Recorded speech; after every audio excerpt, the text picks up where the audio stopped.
Okay, this one I assume you've read and worked the problems. Let's jump in. Part A says find where f has a local min.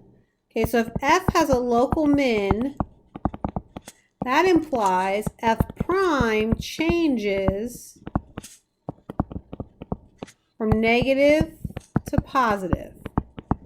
So negative to positive occurs right here, so that is x equals 6. That was worth only 1 point.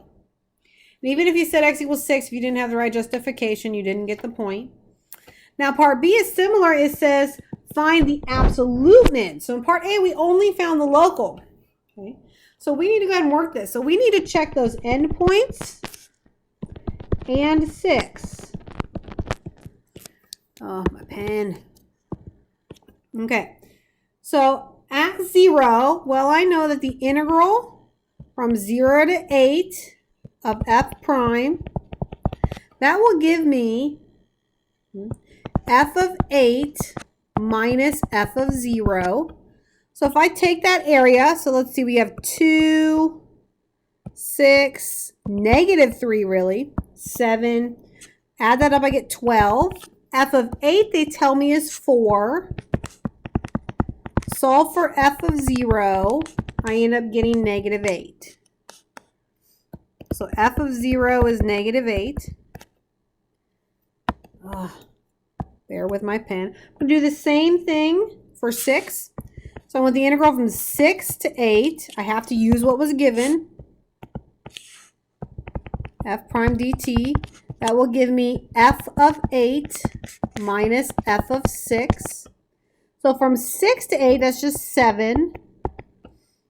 4 minus f of 6. That's what that says, believe it or not. So f of 6 ends up being negative 3. I don't know why it's not letting me write 6. Okay, and then f of 8, they tell me in the problem, so that one's an easy one. It's 4. Okay. So now once it says determine the absolute min, well, that's the absolute min, negative 8. Okay. So that was worth 3 points. 3 points. Okay, now at part C, find in which f is concave down and increasing. Okay, so if f is concave down, that implies f double prime is negative. But we're not looking at the second derivative, we're looking at the first derivative. So that implies f double prime is decreasing. Okay. Now the second part says if f is increasing, that implies f prime is positive. Okay. So looking at that graph, I need to be positive and decreasing. And I'm sorry, I wrote f double prime here, f prime. Positive and decreasing. So looks like here, here, and that's it.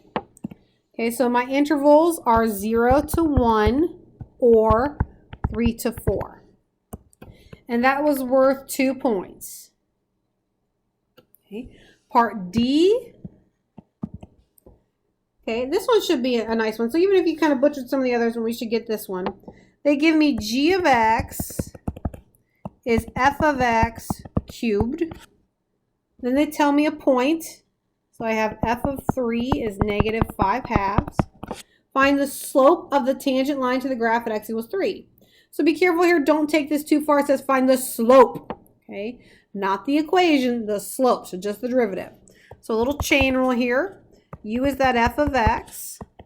F of u is u cubed. So 3u squared. F prime of x. So my derivative is 3 f of x squared. F prime of x. I'm evaluating at 3. So I have 3. Well, f of 3, they tell me is negative 5 halves. That's why they told me that fact. F prime of 3, if I go back to my picture here, let's see, f prime of 3 is 4. They tell me there. So I have 3 times 25 fourths times 4. Those will reduce. I get 75. Boom, done. That, believe it or not, was worth 3 points. 3 points.